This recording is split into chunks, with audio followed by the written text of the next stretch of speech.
memiliki dan tidak memiliki itu muncul secara bersamaan.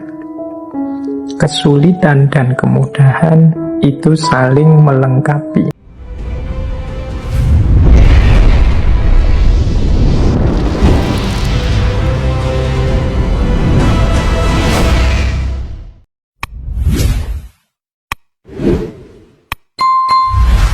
Bismillah ya, kita mulai membahas tentang falsafah yin yang ini. Jadi yin yang ini secara umum adalah hukum yang ada di balik alam semesta ini yang sifatnya berpasangan. Jadi dalam yin yang ada pandangan setiap hal dalam hidup ini memiliki dua sisi. Yang dua sisi ini saling berbeda, kemudian saling melengkapi, namun juga saling tergantung dan saling mempengaruhi, bahkan saling memuat atau saling mengandung. Jadi ini unik, berbeda dan saling melengkapi, tapi juga saling mempengaruhi dan saling memuat. Ini ya mudahnya teman-teman mesti ilustrasinya melihat hal-hal yang serba dualitas. Jadi pandangan ini makanya dikenal juga sebagai dualisme. Jadi dalam hidup ini selalu ada yin, ada yang. Yin ini konotasinya adalah pasif, kalau yang konotasinya aktif. Kalau yin ini dingin, kalau yang itu panas. Yin ini diilustrasikan sebagai musim dingin, kalau yang itu diilustrasikan dengan musim panas. Malam itu yin, siang itu yang. Rembulan itu yin, matahari itu yang. Air itu yin, api itu yang. Ini hidup ini serba berpasangan-berpasangan. Perempuan itu yin, feminisme itu yin, laki-laki itu yang, maskulinisme itu yang. Jadi hidup ini selalu semuanya serba berpasangan. Yang cirinya seperti tadi, saling berbeda tapi saling juga melengkapi, tapi juga saling mempengaruhi, dan juga saling memuat atau saling mengandung. Nanti kita perjelas di belakang makna-makna hubungan antara yin dan yang ini. Hidup ini jadi lengkap, jadi komplit dan dinamis karena dialektika antara yin dan yang. Pasif ketemu aktif jadi imbang. Kalau aktif saja, ya orang akan kelelahan. Kalau pasif saja, tidak akan lahir apapun. Hidup tidak akan berkembang. Kayak sering saya bilang, hidup ini butuh ngegas, butuh ngerem. Kalau ngegas terus, ya mungkin kita salah jalan tapi tidak sadar. Kalau ngerem terus, ya tidak jalan-jalan. Kadang butuh ngegas, kadang butuh ngerem. Sampainya tujuan kita itu karena kita pinter mengelola kapan ngegas, kapan ngerem. Kita hidup dengan cerdas, ngerti kapan harus pasif, kapan harus aktif. Kapan harus mengedepankan femininitas, kapan kita memerlukan maskulinitas. Dalam hidup itu selalu ada pasangan-pasangan, selalu ada dinamika yang lahir dari hubungan antara pasangan ini. Oke, nanti kita jelaskan detailnya, tapi dasarnya ini. Dalam prakteknya, teori yin yang ini itu secara umum dipahami dengan dua versi. ada pemahaman yin yang itu nanti sebagai energi vital yang ada di alam. Nanti teman-teman mungkin pernah dengar istilah Qi atau Qi. Nah itu pandangan ini nanti melahirkan pengolahan gagasan yin yang lebih jauh. Misalnya dalam pengobatan atau dalam bela diri. Teman-teman mungkin pernah lihat filmnya atau dengar ceritanya tentang Tai Chi misalnya. Itu mengelola energi vital. Atau pengobatan-pengobatan dari Tiongkok yang terkenal sekali. Ini memanfaatkan pandangan tentang yin yang. Apa yang kita makan, apa yang kita konsumsi. Kemudian apa yang harus kita lakukan dalam hidup ini biar energi vital kita lancar dan seterusnya. Ada juga yang memaknai yin yang itu sebagai xingji. Xingji itu objek yang konkret seperti tadi. Rembulan gandengannya matahari, kemudian air gandengannya api. Ini kan objek-objek yang konkret. Kalau yang energi vital tadi ya misalnya hal yang pasif dalam diri kita dan hal yang aktif dalam diri kita, bagaimana cara mengelolanya, bagaimana mengendalikan dorongan-dorongan aktif, dorongan-dorongan pasif dalam diri kita. Oke, nanti kita uraikan agak panjang dengan menjelajahi beberapa kebijakan-kebijakan hidup yang menjadi buah dari yin yang ini. Tapi intinya itu. Jadi dia ini, hidup ini selalu ada dua hal berpasangan yang saling mempengaruhi, saling memuat, saling melengkapi, saling tergantung. Baik, sebelum masuk ke penerjemahan-penerjemahannya dalam kebijaksanaan hidup, kita pelajari pelan-pelan yin yang ini. Kita ambil dari beberapa ajarannya Lao Tzu, Tao Te Ching. Kita lihat ya beberapa untuk memperjelas tadi. Mungkin yang saya sampaikan di awal masih belum begitu jelas maksudnya. Nah, ini menurut saya penjelasan yang mudah tentang yin yang dari Tao Te Ching, meskipun nanti banyak bagian-bagian yang perlu direnungi lebih dalam. Di bawah langit, semua orang dapat melihat keindahan sebagai indah hanya karena ada yang jelek.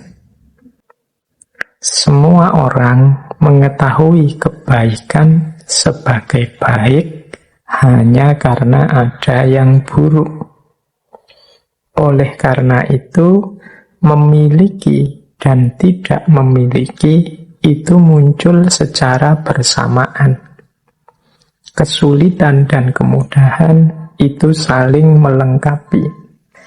Nah, jadi kalau menurut tulisannya Lao Tzu ini, jadi hidup ini yang tadi pasangan hitam dan putih, cakep dan jelek, kemudian kaya dan miskin, ini kan dua hal yang kontras, satu hitam, satu putih, satu positif, satu negatif. Tapi jangan lupa, ini yang saya tadi sebut, dua-duanya ini saling mengandalkan, saling melengkapi, mempengaruhi keberadaannya masing-masing. Kalau dalam kalimat tadi, keindahan itu tampil sebagai indah karena ada yang jelek. Ini kan, ilustrasinya mudah. Orang itu disebut ganteng ketika dibandingkan dengan yang jelek.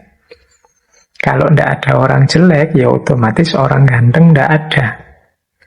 Orang disebut kaya karena kepemilikannya dibandingkan dengan orang yang kepemilikannya lebih sedikit. Yang lebih banyak disebut kaya. Kalau kepemilikan itu sama semua, ya tidak ada orang kaya. Jadi orang kaya itu berarti dia eksis karena ada orang miskin. Sebaliknya yang miskin juga eksis karena ada orang kaya. Sebagaimana yang ganteng tadi, ganteng itu eksis sebagai cakep ya ketika ada yang jelek. Berarti yang ganteng itu terima kasihlah sama yang jelek-jelek, jasanya mereka kalian kelihatan jadi ganteng. Itu mudahnya. Jadi mungkin mudah saling mengeksiskan, saling membuat ada. Orang itu disebut soleh karena ada yang tidak soleh. Kalau semua orang soleh, mungkin status soleh itu selesai, tidak akan ada lagi. Jadi di bawah langit, semua orang dapat melihat keindahan sebagai indah hanya karena ada yang jelek. Ada baik, ada jahat. Kalau tidak ada kejahatan, kebaikan tidak akan kelihatan. Sebaliknya juga begitu. Kalau tidak ada kebaikan, ya kejahatan juga hilang. Masing-masing saling mengadakan kutub yang sebelahnya. Ini pelajaran dari Tao Te Ching. Ini salah satu pemahaman terhadap situasi yin yang dalam hidup ini. Terus yang kedua, ada dan tidak ada saling mengadakan. Kesulitan dan kemudahan saling melengkapi. Panjang dan pendek saling mendefinisikan. Tinggi dan rendah saling bertentangan. Sebelum dan sesudah saling mengikuti. Ini masih menjelaskan tadi ya, bagaimana perbedaan itu saling melengkapi, saling mewujudkan yang lain. Kesulitan dan kemudahan itu saling melengkapi. Tidak ada kesulitan kalau tidak ada kemudahan. Kok sulit ya Pak mengatasi pandemi ini? Kita menyebutnya sulit mungkin karena kita bandingkan dengan mudahnya kita menyikapi penyakit yang lain. Dulu juga ada wabah, tapi tidak seperti pandemi saat ini. Maka pandemi ini kita sebut sulit. Kenapa kita sebut sulit? Karena kita bandingkan dengan yang lebih mudah. Jadi kita sering gelisah karena logika perbandingan ini ya. Karena kita lihat yang lebih gampang, lebih mudah, maka yang hari ini kita sebut lebih sulit. Kita mungkin dirundung galau oleh bencana demi bencana karena mungkin sepanjang hidup kita belum pernah mengalami bencana sedahsyat yang kita alami hari ini. Tapi kalau kita bandingkan seandainya dengan nenek moyang kita dulu, simbah-simbah kita dulu, mungkin yang mengalami tsunami, yang mengalami gunung meletus yang luar biasa, yang mengalami gempa bumi yang sangat dahsyat, yang kita alami hari ini mungkin tidak lagi berat, tidak lagi sulit, tidak lagi luar biasa. Wah, simbah-simbah kita dulu gunung meletus bisa dirasakan sedunia efeknya. Banjir, mungkin tanah longsor, mungkin mengalami yang jauh lebih dahsyat dari itu. Nah, kalau kita melihat yang ini, maka situasi hari ini tidak kita sebut sulit. Tapi karena kita membandingkan dengan hidup kita sebelumnya yang jauh lebih mudah, atau orang lain yang tidak mengalami bencana seperti kita, maka rasanya yang kita alami ini berat. Pinter dan tidak pinter juga begitu. Kalian kelihatan pinter sekali ketika kalian mungkin teman-temanmu wawasannya jauh di bawahmu. Tapi begitu ganti teman yang wawasannya lebih banyak, lebih canggih, ya kalian kelihatan biasa-biasa saja. Nah, inilah diantara maknanya yin yang. Maka bisa kita tarik pemahaman ya, meskipun hari ini banyak sekali kesulitan-kesulitan, banyak sekali kerumitan hidup, ngomongnya belepotan. Tidak seharusnya kita jadi alasan untuk hidup tidak bersyukur, mengeluh saja. Tinggal kita ubah sedikit perspektifnya. Oh iya, yang saya rasakan sulit ini karena saya membandingkannya dengan kemudahan-kemudahan yang selama ini saya alami. Tapi coba saya bandingkan dengan kehidupan simba-simba saya dulu waktu dijajah Belanda, dijajah Jepang, waktu mengalami bencana yang jauh lebih dahsyat. Maka saya hidup seperti ini sebenarnya jauh lebih harus disyukuri. Nah, ini diantara cara memahami alam. Karena ada dan tidak ada, saling mengadakan, kesulitan dan kemudahan saling melengkapi, panjang dan pendek saling mendefinisikan, tinggi dan rendah saling bertentangan, sebelum dan sesudah itu saling mengikuti. Yang semula sebelum sekarang jadi sesudah. Tadi belum ngaji, sekarang sudah ngaji. Ini kan saling mengikuti. Ngaji yang akan datang masih sebelum, tapi seminggu lagi dia sudah sesudah. Mana sebelum, mana sesudah, itu kan juga saling bersusulan. Ada dan tidak ada juga saling mengadakan. Baik, ini yang the law of polarity dalam yin yang. Oke, ini saya lanjutkan lagi. Kalau ini mungkin berpikirnya agak dalam sedikit. Kalau engkau ingin sesuatu kembali ke asalnya, pertama engkau harus mengizinkannya tersebar. Kalau engkau ingin sesuatu melemah, pertama engkau harus membiarkannya kuat.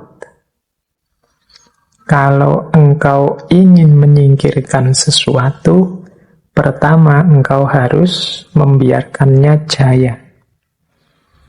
Kalau engkau ingin memiliki sesuatu, pertama engkau harus memberikannya. Nah, ini juga kelanjutan dari yin yang tadi, cuma dengan pemahaman yang agak dalam. Itu saya ambil kalimat pertama. Kalau engkau ingin sesuatu balik ke asalnya, engkau harus mengizinkannya tersebar. Kadang-kadang kita ingin melakukan riset itu kembali lagi seperti semula. Saya kok ingin hidup kita seperti semula ya. Nah, ini ada rumusnya. Engkau harus mengizinkannya tersebar.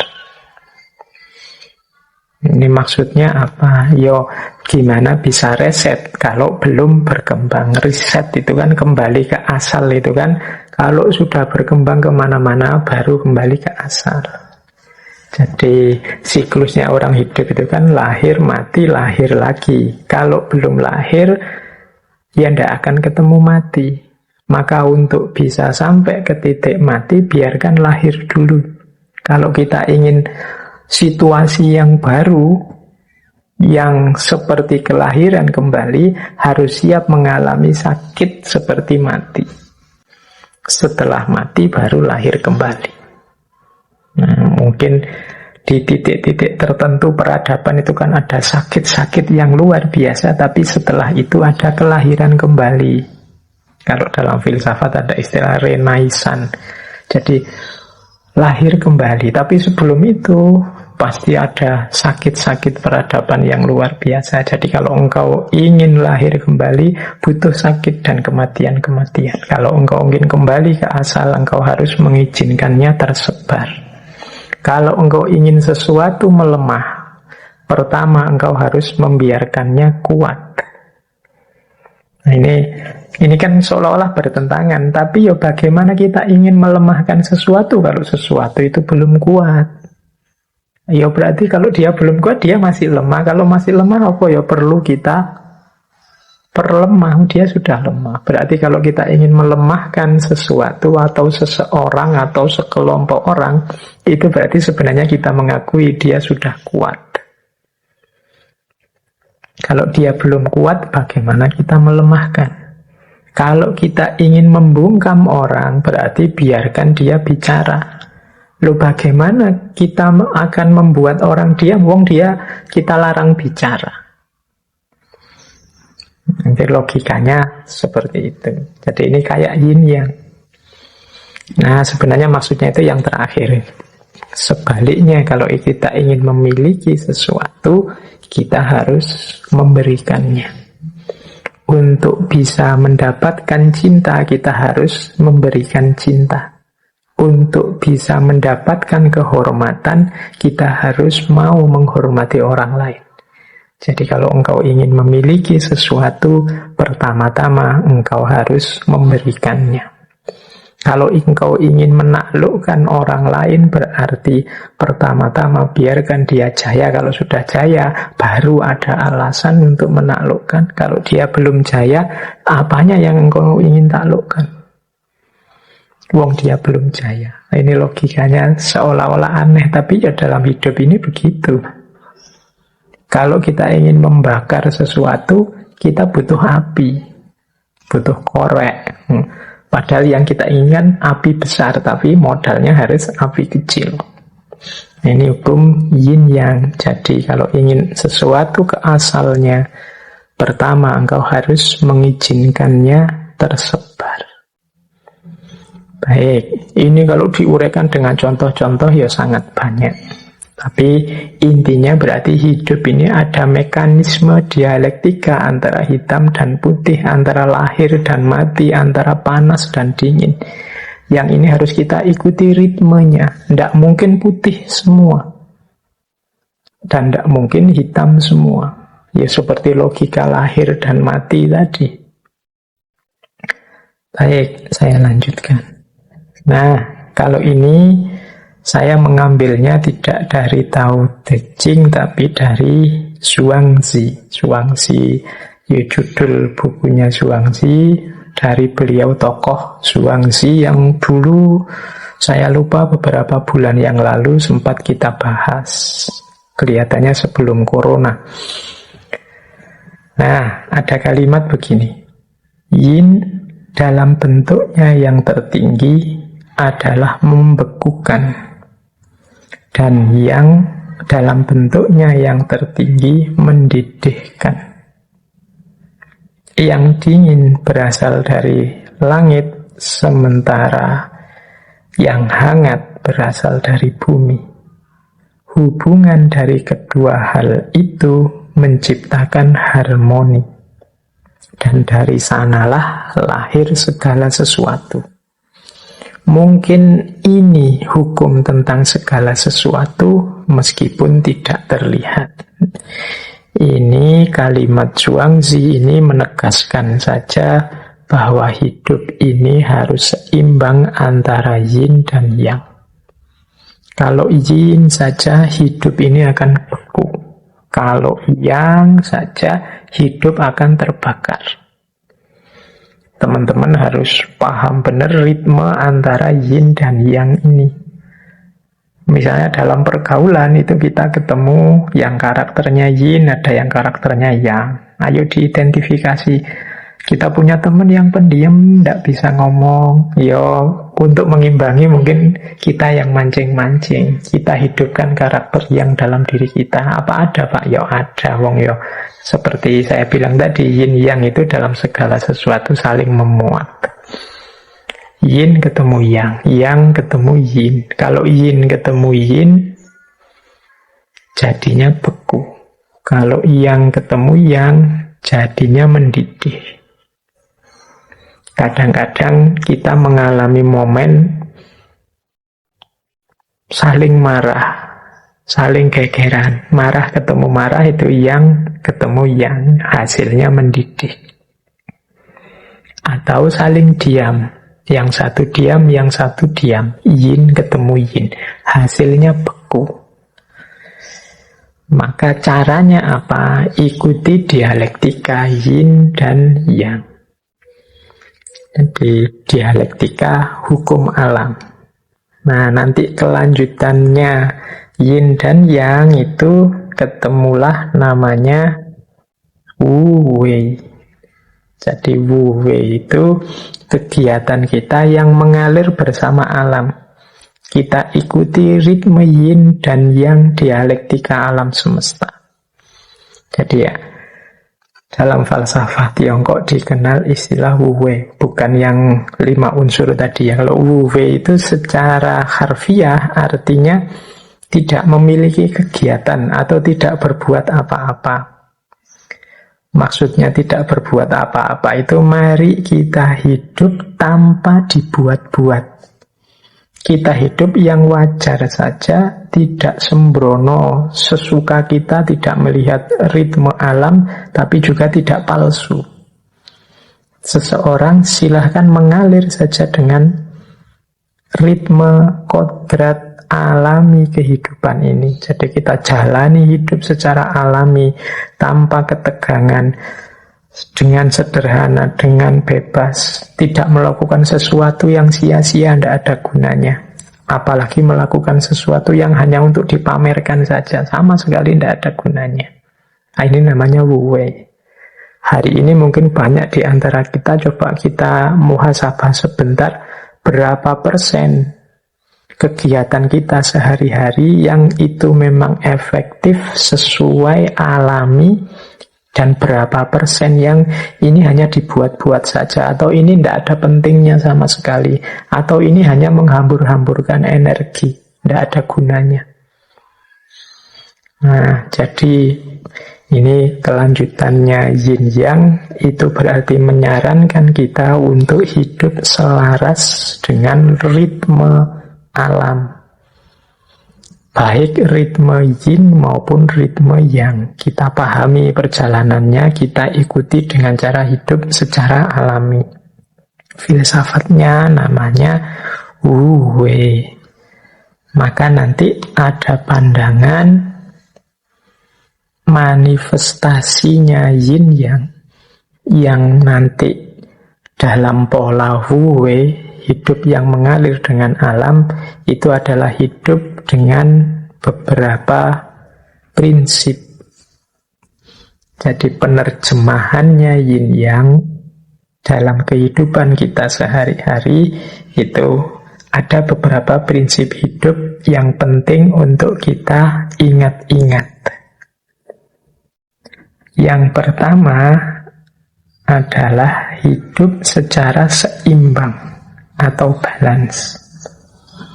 Seperti saya jelaskan tadi, yin saja akan membekukan, yang saja akan membakar. Kalau ada yang marah, harus ada yang sabar. Marah ketemu marah, meledak. Kalau yang satu sudah sabar menunggu, ya yang satu gerak. Jadi biar dinamis. Kalau semuanya menunggu dalam kesabaran, tidak akan ada aktivitas. Jadi yang satu pasrah, yang satu nuntun. Kalau semuanya ingin nuntun, hasilnya tabrakan. Kalau semuanya nunggu dituntun, hasilnya tidak ada yang jalan. Maka hidup ini harus seimbang. Kalau yang satu sudah bersuara, yang satu tolong diam. Kalau semuanya bersuara, tidak jelas mana benar, mana salah. Atau semuanya diam, ya kebenaran akan hilang. Jadi jangan sampai beku, juga jangan sampai terbakar, meledak. Hiduplah secara seimbang. Nah, ini manifestasi yang pertama dari yin yang. Yang kedua, keadilan. Jadi yin yang ini memberi porsi hidup secara adil. Hidup secara alami itu kan adil. Adil terhadap diri kita sendiri, adil terhadap orang lain dengan haknya, kita dengan hak kita, alam juga dengan haknya. Ini hidup secara adil. Ya kalau orang jatahnya 10, ya silahkan mengambil 10, kita beri 10, itu adil. Ini yang hidup secara alami. Kalau makanan itu muatnya di perut kita 1 piring, ya kita makan 1 piring saja, itu adil. Adik kita yang masih sekolah SD, ya sangunya 5.000 misalnya, tapi yang sudah kuliah sangunya 50.000, itu adil. Sesuai porsi dan proporsinya yang alami. Yang baik dipuji, yang jelek dicaci. Enggak ya, yang jelek diingatkan, ditegur. Ini berarti adil. Jadi kita akui memang hidup ini ada hitam, ada putih, dan saling berdialektika. Tapi juga kita porsikan segalanya sesuai porsinya. Yang ketiga, hidup secara sederhana atau simplicity. Seperti tadi ya, tidak ada energi yang terbuang sia-sia, tidak ada kesembronoan, tidak ada kesia-siaan. Paradigmanya pas saja. Sederhana bukan berarti kekurangan, tapi pas. Jadi pas itu ya, butuhnya tidur 5 jam, ya tidur 5 jam pas. Butuhnya kerja sehari itu mungkin 6 jam, istirahatnya sekian jam dalam sehari, ya dipenuhi saja secara pas, tidak berlebihan, tidak kekurangan. Ini manifestasinya yin yang dalam hidup. Nah, yang keempat, keluasan. Jadi kesadaran kita terhadap pola hidup, ada yang yin, ada yang yang. Jadi ada yang, ada yin, itu membuat kita luas, tidak kaku. Tadi kan dijelaskan yin dan yang itu saling mengandung. Saling mengandung itu maksudnya dalam yin ada sedikit kandungan yang, dalam yang ada sedikit kandungan yin, maka luaslah. Yang feminin kita, saya ini kan laki-laki, karakternya maskulin, tapi dalam diriku pasti ada titik-titik femininitas. Sebagaimana pada saudari-saudari yang perempuan pasti juga ada muatan-muatan maskulinitas. Dalam gelap ada sedikit cahaya, dalam cahaya kadang-kadang ada titik-titik kegelapan. Nah, ini karakternya, makanya di gambarnya yin yang itu kan gambar bulatan putih setengah, bulatan hitam setengah, di tengah-tengah bulatan putih ada titik hitam, di tengah-tengah bulatan hitam ada titik putih. Orang-orang baik, orang-orang soleh, orang-orang suci itu ya tidak kemudian kita artikan sama sekali tidak ada titik hitam. Mereka itu adalah bulatan putih, tapi sebagai manusia pasti pernah khilaf, pernah salah, pernah keliru. Mungkin hanya saja ditutupi Allah, jadi ada titik hitamnya pasti. Yang ada di wilayah hitam, itu ada titik putihnya sedikit. Mungkin karena tidak kelihatan, kita hanya fokus lihat hitamnya saja. Nah, orang yang sadar ini, terus dia luas, tidak kaku. Jadi orang jahat itu ya adalah sisi-sisi putih, titik-titik kemanusiaannya. Maka seandainya benci juga tidak kaku. Atau orang soleh itu ya sebagai manusia ada juga pasti titik-titik hitamnya. Maka kalau mengidolakan, kalau suka juga tidak kaku. Jadi dia menyikapi segala ritme hidup ini tidak mudah kaget dan cepat beradaptasi, menyesuaikan dengan situasi, luas. Ada orang melakukan yang jahat, yang jelek, oh ya wajar, wong hidup ini memang ada yin, ada yang, ada positif, ada negatif. Kalau yang negatif tidak tampak, yang baik-baik juga akan kehilangan jati dirinya. Nah, ini orangnya luas, tidak kaku. Kemudian di antara cirinya lagi falsafah yin yang manifestasinya dalam hidup adalah terbuka. Jadi terbuka itu maksudnya ngerti kalau hidup itu dinamis, saling mempengaruhi, maka dia membuka diri untuk mendapatkan berdialektika dengan sekelilingnya secara alami, terbuka. Kalau dia pas salah, karena dia terbuka, dia bisa menerima nasihat. Kemudian terbuka mendapat wawasan-wawasan baru sehingga tambah baik. Karena dia sadar, dia ada keterbatasannya.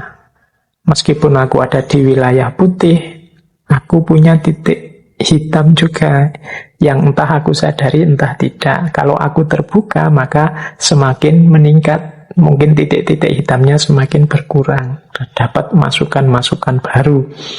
Kalau aku tertutup ya selesai, yang hitamnya tetap hitam, apalagi yang ada di wilayah hitam. Maka orang yang sadar hukum yin dan yang itu biasanya malah luwes dan terbuka. Dan yang terakhir gembira. Jadi gembira itu berarti mampu menikmati hidup ini. Jadi ada apapun yang terjadi, baik sehubungan dengan dirinya maupun sehubungan dengan alam, dia tidak terpengaruh, dia tidak mengeluh, dia tidak komplain, protes, tapi pertama-tama dia bisa menikmati, bergembira, karena sadar, ya itulah alam.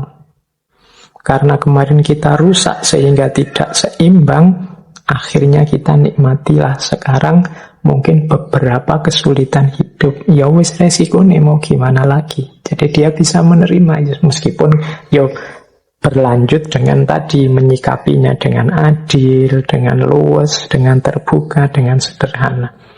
Tapi hidupnya orang yang mengerti ritme alam yang yin dan yang ini, kecenderungannya dia gembira.